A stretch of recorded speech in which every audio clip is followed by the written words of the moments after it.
Hello again, this is SickleYield, and I'm here to talk to you about getting started with Daz Studio.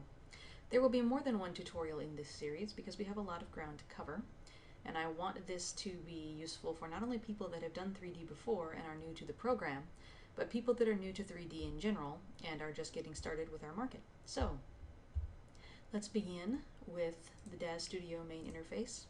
I think that I've reset this to the base that it comes with when you load it. If not, I apologize. I know this is the color scheme that it comes with to start with. So to start with, we have some different tabs that do different things. Over here on the left, we have the content library and the scene tab. Those are important, and I will get to them in time as we go on. Here in the middle, we have the 3D viewport. And on the right are the camera controls. I'll be going into all of this today. But for right now, let's start by talking about how you can customize your interface. I use a very different layout from this. So first of all, I'm going to go to Style under Window and select Style. This is the highway style. It's this lighter color scheme with the bigger buttons that are sort of rounded. And I'm going to set it to Dark Side, which gives us smaller, sharper looking buttons and a darker color scheme. Then I'm going to go to Window and Workspace and select Layout. The current layout is self-serve. The one that I started from is city limits, so I'm going to go with that. Here you can also see that I have several others that I have saved for my own use that look different from each other. But for now I'm going to start with city limits because I'm going to teach you how to customize your own layout. So then I'm going to click Accept. I prefer city limits because I don't like having an awful lot of tabs. I prefer to just have one tab and everything visible in it. So now I have a panel on the left and a panel on the right. Up here I have the auxiliary viewport. For now I'm going to go to Create, New Primitive, and Sphere so that you have something to look at here, and you can see that the auxiliary viewport is actually showing the same view as the main viewport right now. But I can also set it to, for example, the right-hand view, and then when I move things around or change them in this viewport, you can see them from a different view in the auxiliary viewport. I don't like to leave the auxiliary viewport up all of the time because I can end up rendering through it by accident. So I will demonstrate now how to close a tab.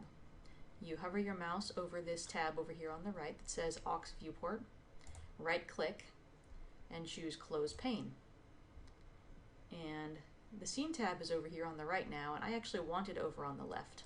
So I'm going to left click on the word Scene with my mouse, drag it over to the left, and let go.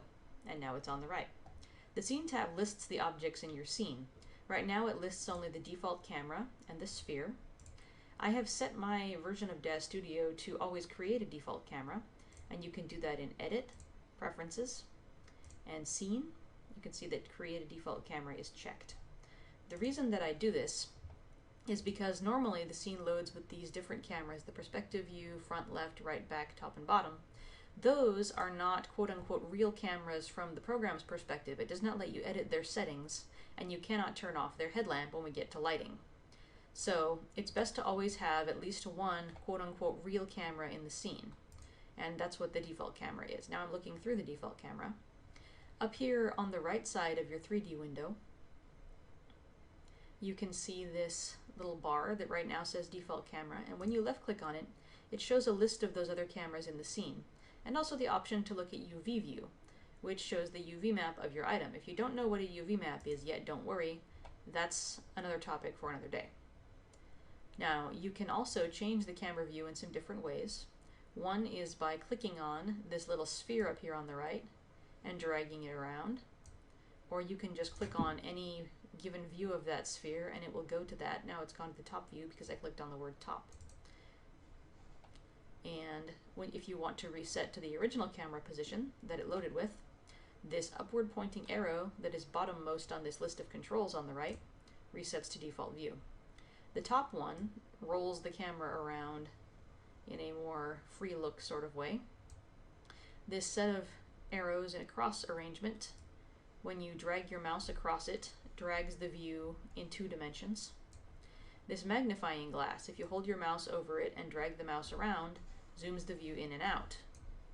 And this sort of shutter right here, which you can see I'm hovering over it, it says View Frame. If you click on that, it frames whatever object is currently selected in your view. And then, of course, the bottom one, as I've said, resets the view. So there's our sphere and our reset view again. You may be wondering why this is longer than it is tall, this view. The reason is because that's what I left it at the last time that I changed that to do a render. So right now I'm going to close the Environment tab, and I'm going to arrange some tabs again. The Parameters tab, you can see over here on the right, shows the parameters of an object. So when I select this sphere by left-clicking on it, now over here on the Parameters tab, I have controls that show its position. X-translate moves it on the x-axis. Y-translate moves it up and down, and so on. And then the rotate controls rotate it on the different axes. Each one of these axes has its own color. X is red, Y is green, and Z is blue. And on the widget that appears in Translate, which is the mode that we're in by default, each of those axes' color is matched by the arrow that controls it. So green goes up and down, blue goes front to back, and red goes side to side. We are in Translate mode right now, but we have the Universal tool activated. That's this icon with a little cross symbol with a thing whirling around it. If you want just Translate, which I sometimes find easier, you can click on the big button that says Translate up at the top, and now we just have a simpler widget that only does direction. The Universal widget can also do rotation. So if you hover, you will get horizontal, vertical, and other axes that you can click and drag to change the position. And Control E always restores it to the position that it loaded with, whether it is a character, a creature, a set, or this primitive sphere. And there's also scale controls over here. And that's what these little cubes on the Universal widget do. They scale on different axes. Control E resets everything again. And that's what our parameters do. Mesh resolution controls, actually I'm going to go to wireframe mode so you can see that better. This is the view drop down up here next to the cameras, and it shows you some different options for how you can view the scene. By default, it's set to texture shaded, which means that it is shaded from the preview lights and any textures that are on the object are shown. There is no texture on the sphere because I didn't come with one at the moment. The lit wireframe shows all the polygons of the object and its vertices in their sort of grid. That's why it looks like that. This can be useful if you're afraid you have lost a polygon or vertex in there. And again, if you don't know what polygons or vertices are yet, don't worry, we'll be discussing that more as we go along. Solid bounding box shows just the boundaries of the object without respect to its shape. And then the other most useful one is NVIDIA Iray. NVIDIA Iray, when you click on it, creates a render in the main viewport. And you can move the view and have it render again quickly, relatively, depending on how many objects are in your scene. This is very useful if you want a quick preview but not to run a full render. So I'll go back to texture shaded because that's what I usually have on. Now, you can see that I've just made that side panel disappear. There's this little tiny bar over on the right that I'm hovering over now that is now yellow. If you click on that, it expands the panel out, and if you click on it again, it makes the panel smaller. This can be nice if you want more 3D viewport space. There are different tabs over here. I'm going to get rid of the shaping tab as well. Right click and close pane because I never use that. The content library tab shows all of the content that you own and have installed for Daz Studio, as well as for Poser. Most Poser formats can be read by Daz Studio, and they have their own section over here. So if you have things that are in DSA or DUF format, they're under Daz Studio. And if you have things that are in CR2 or PP2 format, or HR2, they are under Poser formats. By default, the content library is set up this way so that when I click on Daz Studio formats, it shows all my libraries. When I click on a library, it shows all of the subfolders, and then I can click on those subfolders and it keeps expanding out to the right until I find the item that I seek. For example, these fairy wings, and then it shows the icons for them in the bottom here. I don't care for this view, but you should choose the one that you like the best. I'm going to demonstrate the others as well. Tree view, which you can access by clicking on this little button on the top right of this section of tabs. Tree view is entirely vertical, so it shows Daz Studio formats and poser formats as headings. You click on the heading to expand it, and then you find the content under that heading. And then when you go to an icon, go to the fairy wings again, it can be expanded all the way out and you can see the full structure of the file tree, just as those files are arranged in Windows. So it goes Daz 3D, People, Genesis 2 Female, Anatomy, Fairy Wings. And then you can also see the Materials subfolder there. And the icons appear in this section down at the bottom. Side-by-side view is just like tree view, except that the icons appear to the right. I am finding more and more that I like side-by-side view because it has this vertical tree view that I like, but it also shows the icons over here in a more space-conserving way. Again, you should choose what you're comfortable with. That's why these options are here. I'm going to also briefly show you how to add or remove libraries. So I'm going to right-click on Daz Studio formats and add a base directory. You probably by default have a base directory called My Daz Studio Library or My Library. I have arranged mine differently because I need a lot of different directories when I'm testing my own products or when I have something in progress. Test Ripples and Wakes here is a folder that I created just for one product, and that keeps all the items and all of the folders and all the files for that product in one place so it can easily be packaged up and sent to the tester. But I also have different folders for all the marketplaces that I buy from, so I can always tell if I bought something in Daz 3D or Renderosity or if it's a freebie, etc. So if you want to do that, you right-click on Daz Studio formats and add a base directory, and then you navigate to wherever your base directories are kept. Click on, for example, HiveWire here, and you can see the word runtime. Don't click on runtime. Just click on the folder that it is in, and then select folder. You want to always click at the level above the folders Data, People, and Runtime. Do not click on Data, People, or Runtime, or you will get an error and it will not show your icons properly, or you will get an error when you try to load a product. A lot of people contact me with failure to load errors that exist because they did not set up the base directory correctly, or they did not correctly install into the base directory. And I also have a tutorial on my DeviantArt about how to install. So if you're new to this, by all means, please have a look at that, because as much as I would like for you to just buy my products at Daz 3D, you need a lot of products to fill your library, and you're going to end up getting them from different places, and it's good to keep them organized. Next, I'm going to talk about how to set up or change shortcuts. This is very easy, and you may want to do a lot of it if you are a content creator, or if you just want to access certain things more quickly. You can access a lot of these options under Window, Workspace, Customize, or F3 opens this Customize window. And in order to add or change a shortcut, you need to find the item that you want to add or change a shortcut for over here on the left under Actions. The Morph Loader and Transfer Utility are under CCT, so they're under the C section alphabetically. I'm going to click on CCT Morph Loader Pro and then click on this icon. And you can see that the shortcut is currently Control M because I've already set it to that. But to change it, you right-click, choose Change Keyboard Shortcut, and it will say, please press a key. And I'm just going to leave it at Control M because that's the one that I prefer to use. And then it will ask if something else is assigned to that, and I'm just going to say yes. And now Morph Loader Pro is set to that. And I will click Apply and Accept. And now, in the 3D window, when I press Control M,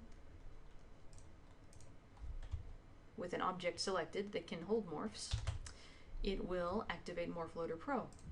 And I have Control T set up to Transfer Utility. There's another very powerful functionality of this which is that you can add a shortcut to things that are not only normal functions but also scripts or custom actions. Up here under custom, I have a long list of custom actions that I've used in the past, including the Iray Uber base, and I can apply Control-Shift-I to that as a keyboard shortcut and use it to apply a shader, or you can use it to start a script such as the cross-figure setup. And then anytime that you apply that shortcut, Control-Shift-I, then it has changed my sphere's base shader to the Iray base shader instead of the one that it loads with. And if shaders are confusing to you because I haven't talked about that yet, don't worry, we will get to that in another tutorial. For now, we're worried about setting up your interface so that you're comfortable with it. And setting up your own shortcuts is an excellent way to start with that. So once you've set up your workspace and your windows and your shortcuts in the way that you like, you can also save your own special layout. If, for example, you've decided to add a custom icon to the side panel, which you can do in the workspace control again, hit F3, you can go to custom here, and then on the right go to Toolbars, and here I'm going to use the create toolbar because it's already there on the right, the creator tools.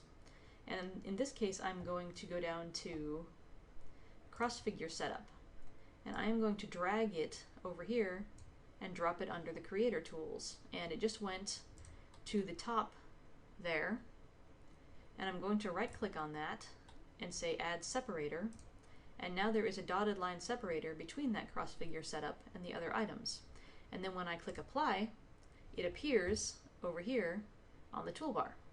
So you can add or remove icons from this toolbar. For example, I never use the decimator, so I can right click and say remove item, and when I click apply, the decimator icon vanishes from this right bar.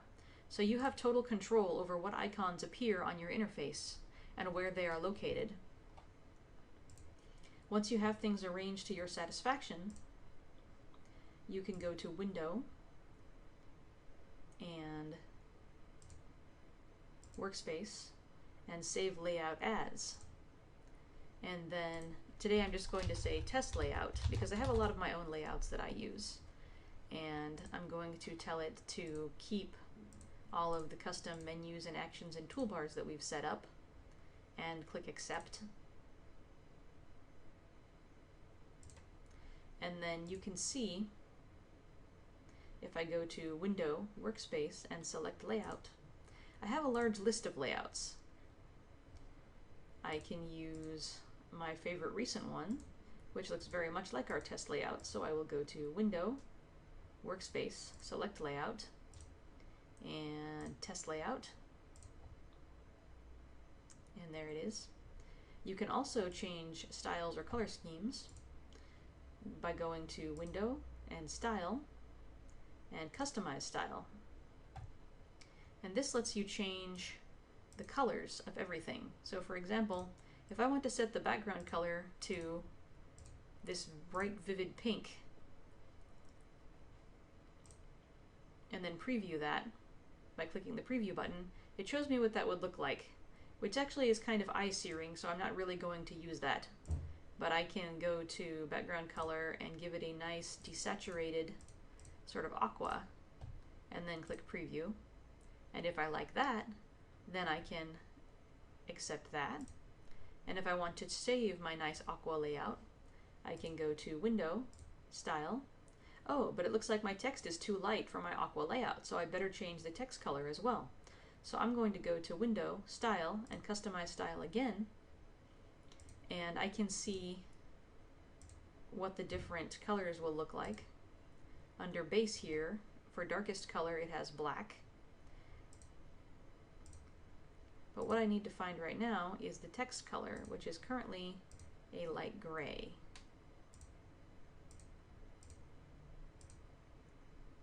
So under base, I believe that might be the foreground color. So let's see what happens if I change the foreground color to black. and then preview that. And there we go. The foreground color is the color of the text, so now my text is black, and it shows up well against my aqua background. And I'm going to click Accept. And I can go to Window, Style, and save Style As.